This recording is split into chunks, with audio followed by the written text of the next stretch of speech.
Genesis chapter 38. About this time, Judah left home and moved to Adullam, where he stayed with a man named Hira. There he saw a Canaanite woman, the daughter of Shua, and he married her. When he slept with her, she became pregnant and gave birth to a son, and he named the boy Then she became pregnant again and gave birth to another son, and she named him Onan. And when she gave birth to a third son, she named him Shelah. At the time of Shelah's birth, they were living at Kezib. In the course of time, Judah arranged for his firstborn son, to marry a young woman named Tamar. But was a wicked man in the Lord's sight, so the Lord took his life.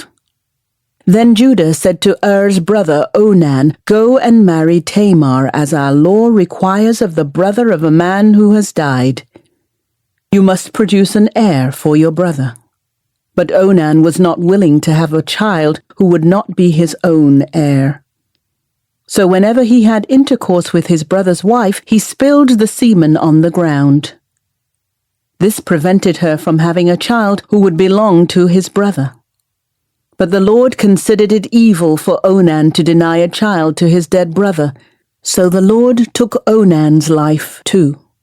Then Judah said to Tamar, his daughter-in-law, "Go back to your parents' home and remain a widow until my son Shelah is old enough to marry you."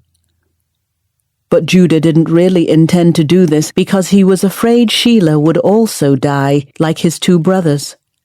So Tamar went back to live in her father's home. Some years later, Judah's wife died.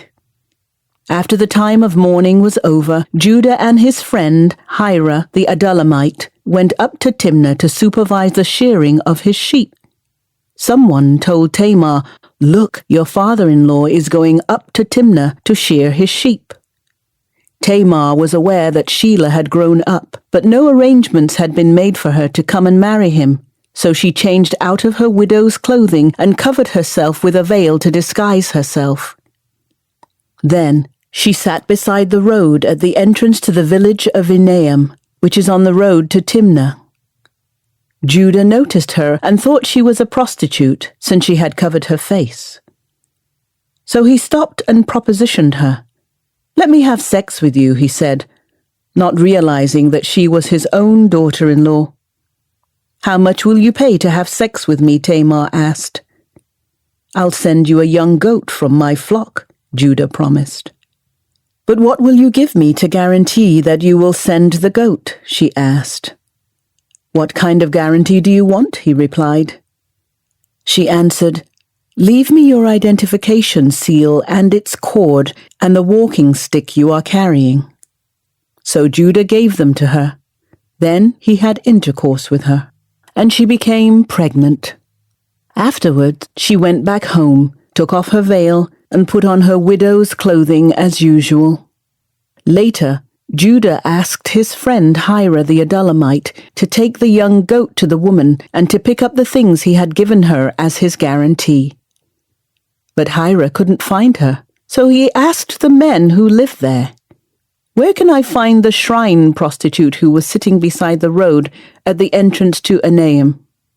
"We've never had a shrine prostitute here," they replied. So Hira returned to Judah and told him, "I couldn't find her anywhere, and the men of the village claim they've never had a shrine prostitute there." "Then let her keep the things I gave her," Judah said. "I sent the young goat as we agreed, but you couldn't find her. We'd be the laughingstock of the village if we went back again to look for her." About 3 months later, Judah was told, "Tamar, your daughter-in-law, has acted like a prostitute, and now, because of this, she's pregnant. Bring her out and let her be burned," Judah demanded. But as they were taking her out to kill her, she sent this message to her father-in-law, "The man who owns these things made me pregnant. Look closely. Whose seal and cord and walking stick are these?"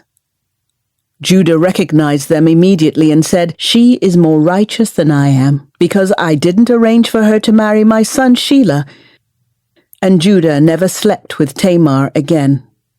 When the time came for Tamar to give birth, it was discovered that she was carrying twins.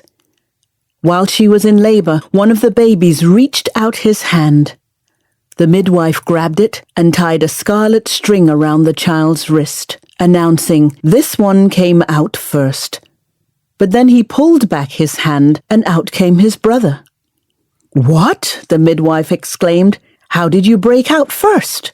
So he was named Perez.